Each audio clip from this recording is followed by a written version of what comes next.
Never was I so convinced that Israel and the United States are really sharing the same values after listening to all those fascinating presentations today, because by the end of the day, we are dealing with two regimes which are very, very similar, with two regimes that have very little to do with democracy, and I will get to it. I was born in Tel Aviv.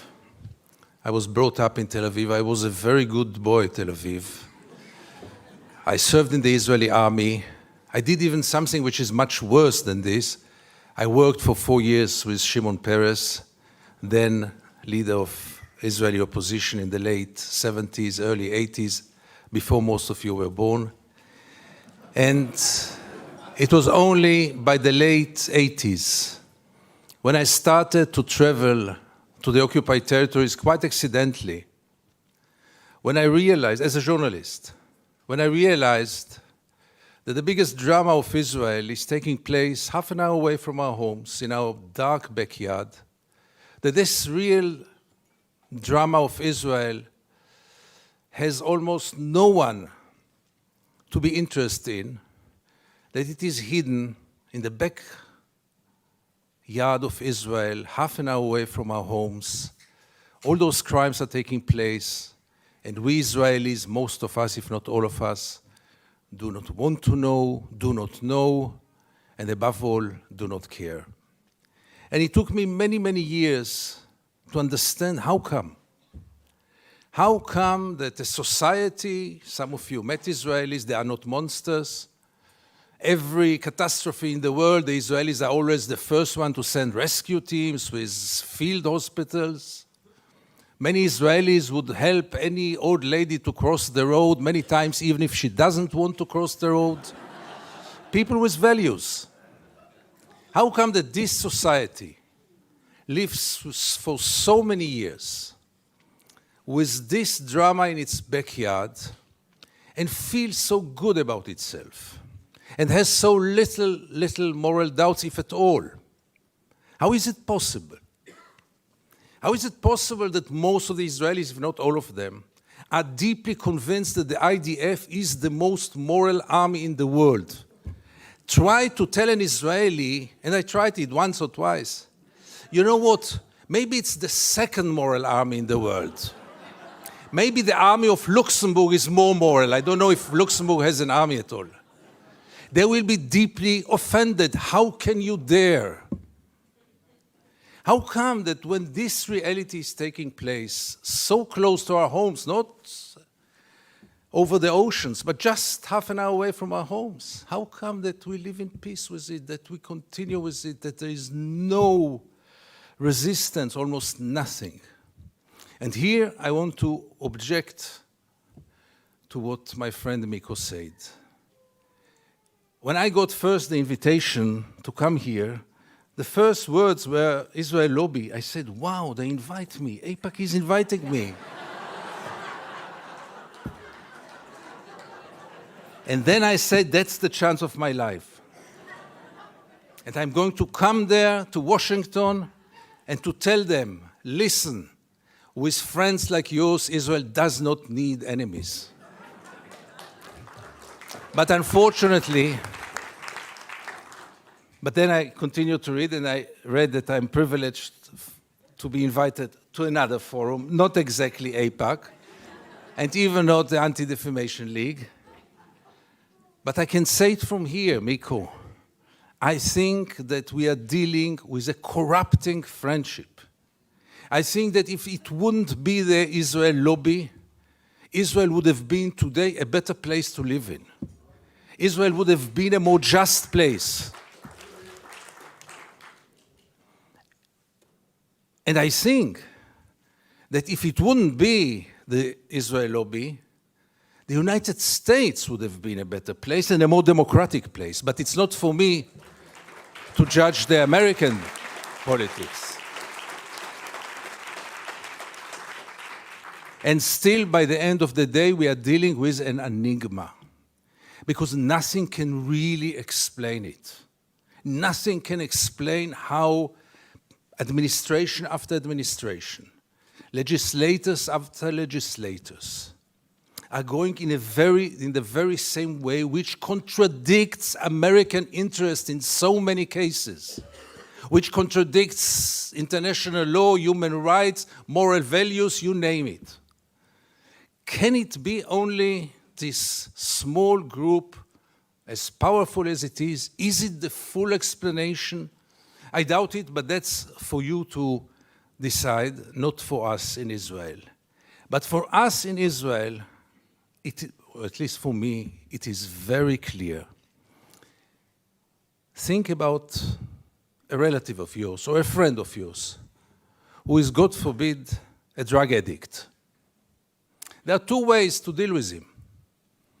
One is to supply him with money and he will go and buy more drugs. He will be very grateful to you. He will appreciate you. He will tell you, you love me, you are my friend, you are my best friend. The other way is to send him to a rehabilitation center. He will be so mad at you. But what is real care? And what is real love? And what is real friendship? And does anyone in this hall have the slightest doubt that Israel is occupation addicted? But, and therefore for me, this conference here is so crucial and so important. Because we have to face reality. And reality is that there is no chance for a change from within the Israeli society. No way. I'll try to explain why. But if this is the case, the only hope is for an international intervention. And the only hope is from this place, from Washington, from the United States, from the EU, only from there. Because the Israeli society is by far today too brainwashed. Life in Israel is by far too good. And Israel, let's face it, is a society which lives in denial, totally disconnected with reality. Would it be a private person? I would recommend either medications or hospitalization, because people who lose connection with reality might be very dangerous, either to themselves or to society.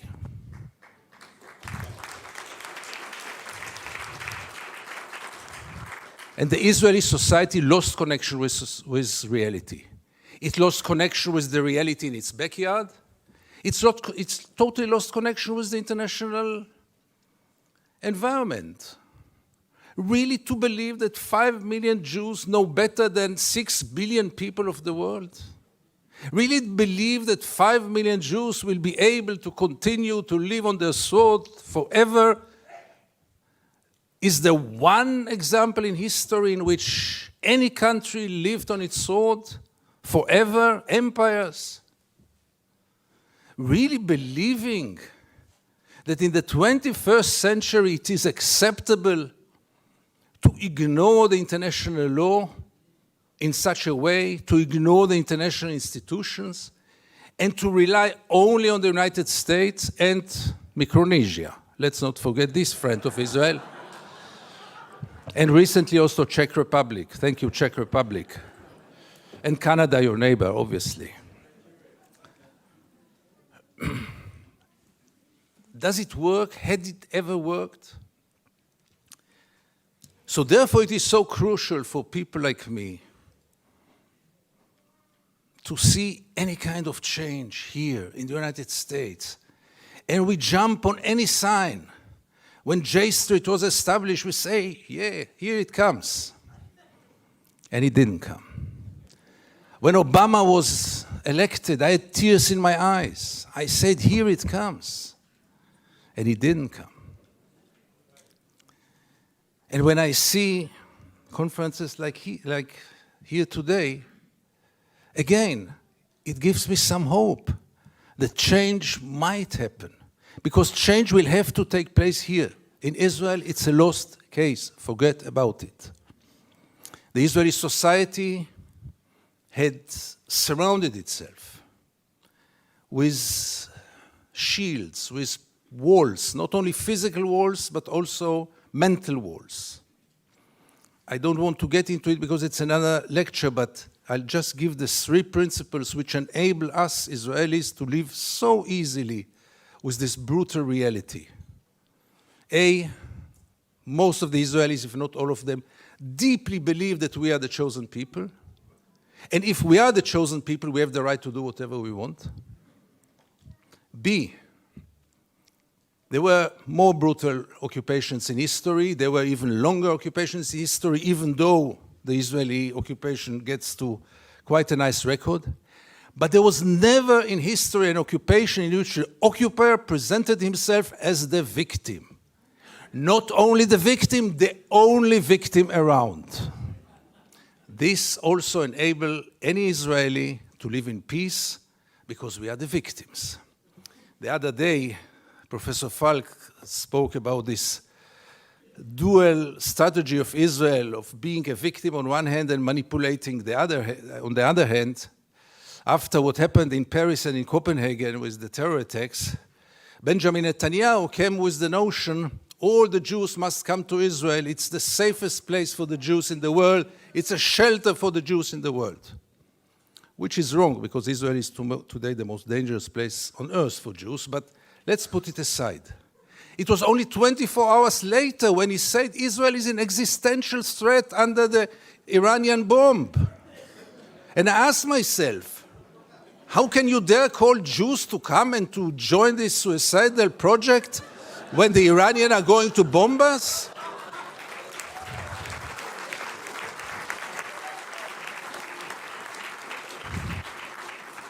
But in Israel, everything goes, and both declarations were accepted as the only truth. And here I get to the 3rd set of values which enable us Israelis to live in peace with the occupation. And this is maybe the most crucial one and the worst one. We said victimization, we said chosen people.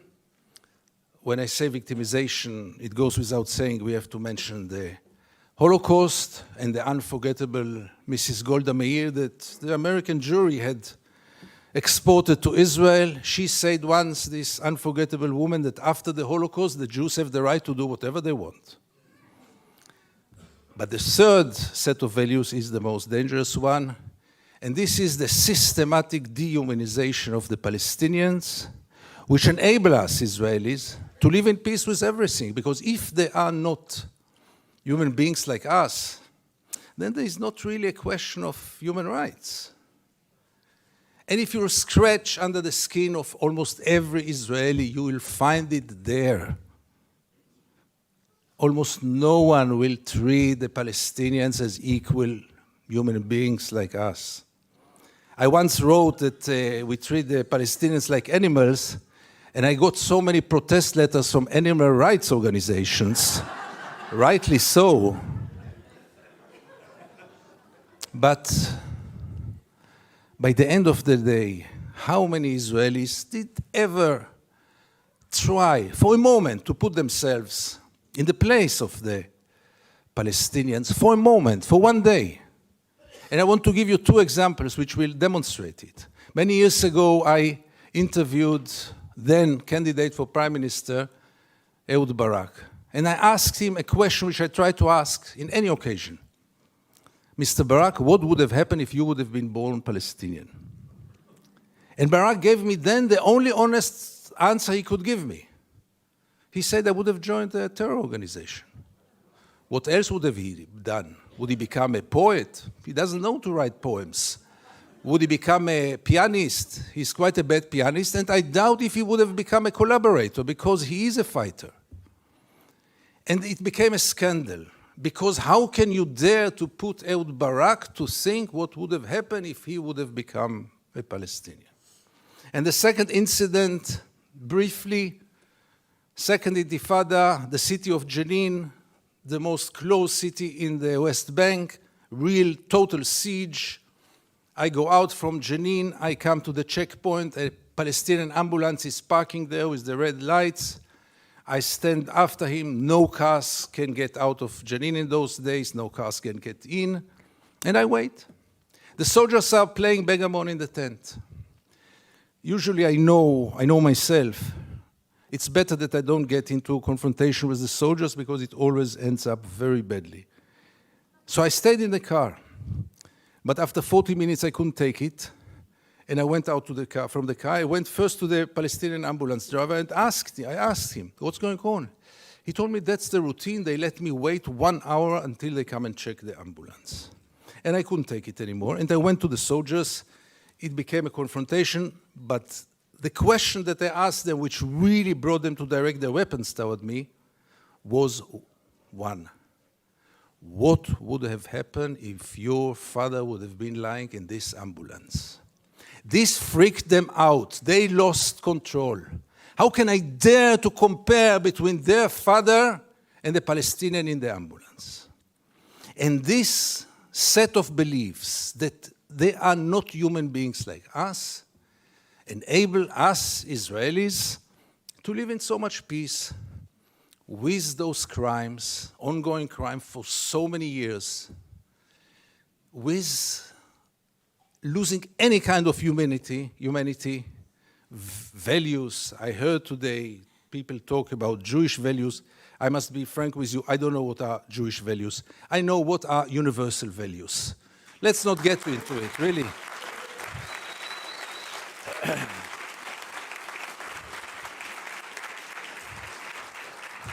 There are very clear universal values. And there is a very, very clear international law. But for most of the Israelis, international law is very important. But not for Israel. Israel is a special case. Why is it a special case?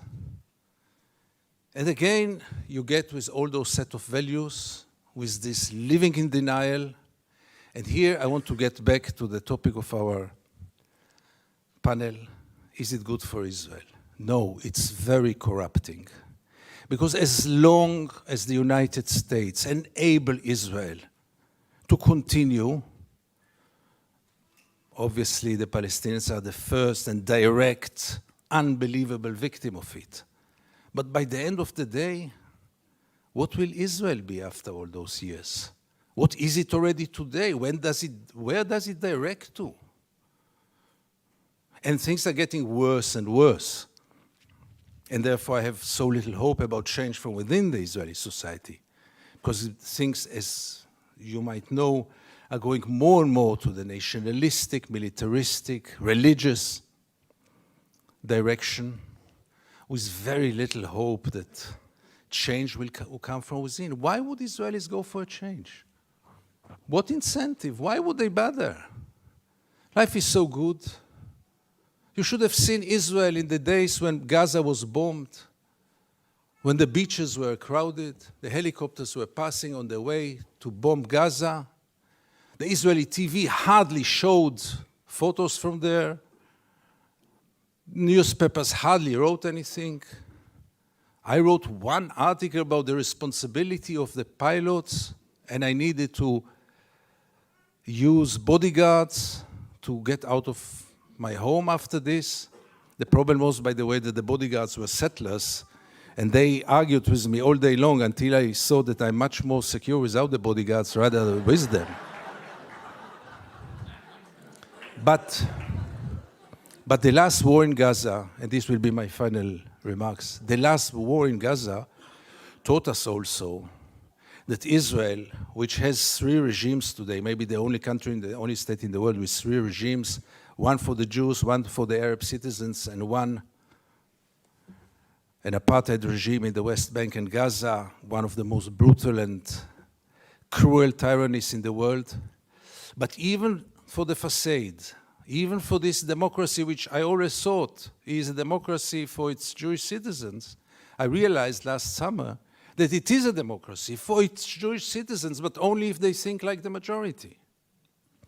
And therefore, and by this I want to conclude, I want to tell you all that few of us, very few, much too few, but few of us are looking to the West, Europe, and then United States, with a great hope, because we lost hope in Israel. Thank you very much.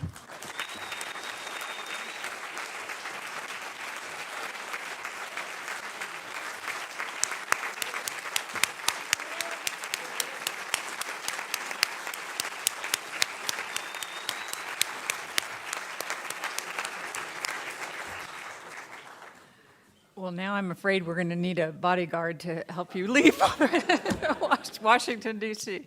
Thank you very much for your remarks.